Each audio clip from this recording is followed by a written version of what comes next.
வணக்கம் விவசாயிகளே.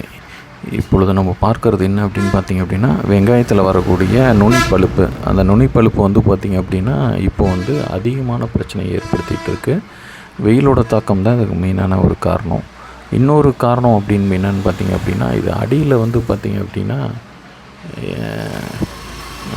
மண்ணோட கெட்டித்தன்மை வந்து அதிகமாக இருக்கிறனால வந்து பார்த்திங்கன்னா, இது வந்து வேர் வந்து சரியாக வந்து ஊடுருவி போய் அதுக்கு தேவையான உணவுகளை எடுக்க முடியாத ஒரு காரணமாக அமையுது. இதில் வந்து பார்த்திங்கன்னா மட்டும் அப்படியே நுனியிலிருந்து அப்படியே வந்து பார்த்திங்கன்னா திரி மாதிரி அப்படியே காஞ்சிக்கிட்டே வருங்க. வெளியேறணும். உங்களுக்கு நல்லா ஜூம் பண்ணி காமிச்சிருப்பேன், நீங்கள் பாருங்கள். அதை பார்த்தீங்கன்னா உங்களுக்கு புரியும் எப்படி இருக்குது அதனுடைய வயல் அப்படின்ட்டு. இது வந்து பார்த்திங்கன்னா வயல் வந்து ரொம்ப இறுகத்தன்மையாக, மண்ணோட இறுகத்தன்மை வந்து அதிகமாக இருக்கனால வந்து பார்த்திங்கன்னா இந்த பிரச்சனை வந்து அதிகமாக தெரியுது. அதே வந்து பார்த்திங்கன்னா இதே வயலில் வந்து பார்த்திங்கன்னா பாரில் நீங்கள் வச்சுருக்கீங்க, அந்த கரையில் இருக்கக்கூடிய பயிர் வந்து பார்த்திங்க அப்படின்னா நல்லா கரும்பச்சையில் நல்லாவே இருக்கும். அதனுடைய வேர் வளர்ச்சி நல்லாயிருக்கும். நீங்கள் வந்து பார்த்திங்கன்னா இப்போ பாத்தியில் இருக்கிற இதனுடைய வெங்காயத்தாளோடைய வேர்வம் பார்த்திங்கன்னா சிறியதாக இருக்கும். அதே வந்து பாத்தியில் இருக்கக்கூடிய பாத்தி கரையில் இருக்குது பார்த்திங்களா, அதனுடைய வேர் வளர்ச்சி பார்த்திங்கன்னா அது அதிகமாக இருக்கும். அந்த வளர்ச்சி வச்சு நீங்கள் உங்களுக்கு தெரிஞ்சுக்கலாம். இது உணவு அதிகமாக எடுக்கும்போது மண் நல்லா பளபளப்பு இருக்கும். அப்போ அந்த சல்லிவேர் தொகுப்புகள் வந்து இறங்குறதுக்கு வந்து நல்லா தான் அமையும். அது வந்து தவிர்க்கணும் அப்படின்னா நம்ம வந்து மண்ணை வந்து ஆரம்பத்துலேயே கீழே அடியிலேயே நம்ம கொடுக்க வேண்டியது வந்து நம்ம வந்து பார்த்திங்கன்னா என்னென்ன கொடுக்கணுமோ அதை கரெக்டாக நம்ம கொடுத்துட்டு வந்தோம் அப்படின்னா நல்லாயிருக்கும். அதே வந்து பார்த்திங்கன்னா மண்ணில் நம்ம வந்து பார்த்திங்கன்னா பார் போட்டு போடும்போது வந்து பார்த்திங்கன்னா நமக்கு காயோட சைஸிங்கு உங்களுக்கு அந்த புலப்புலப்பு தன்மை எல்லாமே வந்து பார்த்திங்கன்னா உங்களுக்கு நல்லா இருக்கனால உணவுகளை எடுத்துக்கிறதுக்கு கொஞ்சம் நல்லாயிருக்கும். விளைச்சலும் பார்த்திங்கன்னா ஒரு 10 நாள் உங்களுக்கு முன்னாடியே விளைச்சல் இருக்கும். இதுதான். இப்போ நம்ம அடியில் என்ன கொடுக்கலாம் அப்படின்னு பார்த்திங்க அப்படின்னா, ஆரம்பத்தில் வந்து பார்த்திங்கன்னா நம்ம டிஏபி வந்து பார்த்திங்கன்னா கலந்து கொடுக்கலாம். அதுலேயே வந்து நமக்கு நுண்ணூட்ட வாளிகள் இருக்குங்க, அதெல்லாம் வந்து பார்த்திங்கன்னா நம்ம கலந்து கொடுக்கலாம். அது வந்து கொடுக்கும்போது நமக்கு வந்து அதனுடைய பலன்கள் வந்து நல்லாயிருக்கும். இதில் வந்து பார்த்திங்க அப்படின்னா மெயினாக நம்ம கொடுக்கும்போது வந்து பார்த்திங்கன்னா இப்போது ஒவ்வொரு கம்பெனியில் ஒவ்வொரு மாதிரி இருக்குங்க. அதில் வந்து நம்ம கீழே நம்ம கொடுக்கும்போதே ரொம்ப நம்மளது ஏற்கனவே நம்ம வந்து நெல் பண்ண வயல் நடவு பண்ணி திரும்ப அதில் வந்து நம்ம வெங்காயம் வைக்கிறோம் அப்படின்னா அந்த வயல் ரொம்ப இறுகமாக தாங்க இருக்கும். ஏன்னா அது நம்ம தண்ணி நிறுத்தி வச்சனால மீத்தேன் வாயு வந்து பார்த்திங்கன்னா வெளியே போகிறதுக்கான ஒரு இதாக இருக்காது.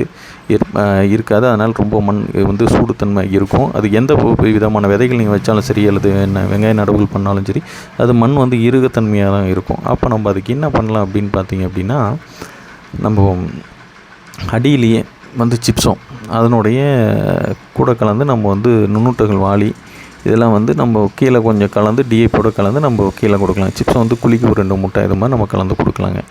இதை கொடுக்கும்போது வந்து பார்த்திங்கன்னா உங்களுக்கு மண்ணோட பளபளப்பு தன்மை நல்லாயிருக்கும். இப்போ அதிலே வந்து பார்த்திங்கன்னா ஒரு சிலது வந்து பார்த்திங்கன்னா ஹியூமிக்கையும் கலந்து கொடுக்கலாங்க. ரொம்ப இதாக இருக்க மாதிரி இருக்குது, வயல் ரொம்ப களம் கட்டுற மாதிரி இருக்குது அப்படின்னா அதில் நம்ம ஹியூமிக்கை கலந்து கீழே நீங்கள் கொடுக்கலாம். அப்படி கொடுக்கும்போது வந்து பார்த்திங்கன்னா உங்களுக்கு அந்த வேர் வளர்ச்சிகள் வந்து நல்லாயிருக்கும். மெயினாக வந்து பார்த்திங்கன்னா இதில் நீங்கள் இன்னொரு விஷயம் நீங்கள் நோட் பண்ண வேண்டியது பார் போட்டு நட்டுருங்க. பார் போட்டு நட்டிங்க அப்படின்னா உங்களுக்கு அந்த வேர் வளர்ச்சிகள் கொஞ்சம் நல்லாவே இருக்கும். இதெல்லாம் இருக்கும்போது வந்து பார்த்திங்கன்னா உணவுகள் இருக்கும்போது நமக்கு அந்த நுனிப்பழுப்புகள் இருக்கும்.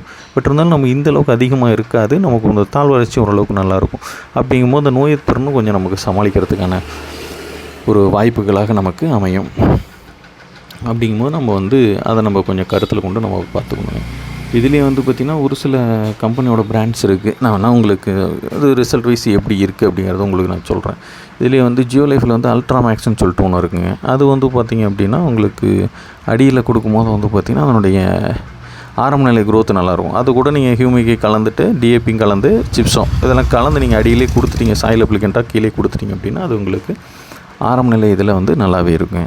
வளர்ச்சி வந்து பார்த்திங்கன்னா இந்தளவுக்கு உங்களுக்கு இப்போ இந்த வீடியோவில் காமிக்கிற மாதிரி வளர்ச்சி கம்மியாக இருக்காது.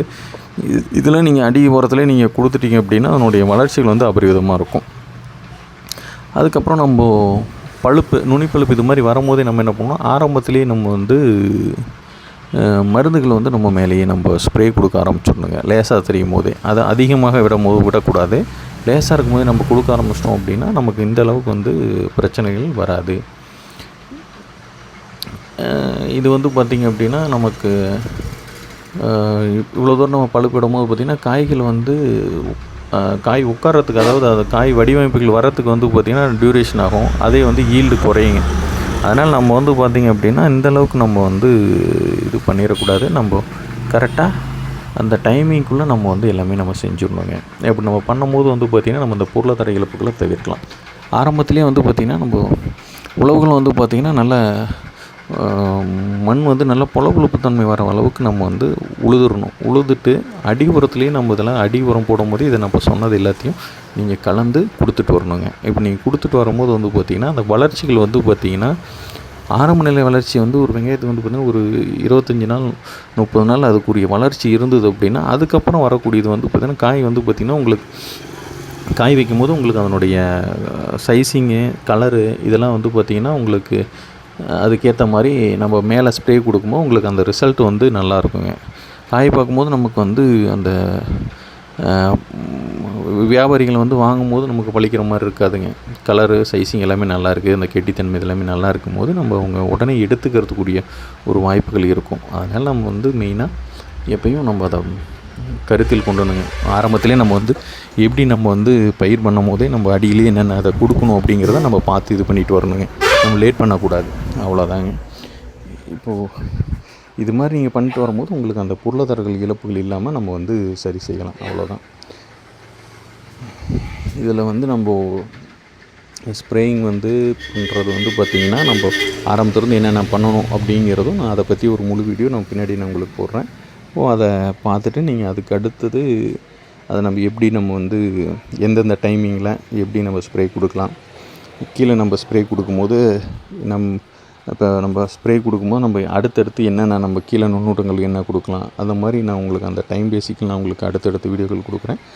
அதை பார்த்துட்டு உங்களுக்கு சந்தேகம் எது இருந்தாலும் நீங்கள் கேளுங்க. நான் அப்புறம் ஃப்ரீயாக இருக்கும்போது நான் வந்து அதை பற்றி இன்னும் உங்களுக்கு நான் விரிவாக வந்து சொல்கிறேன். நன்றிங்க, வணக்கம்.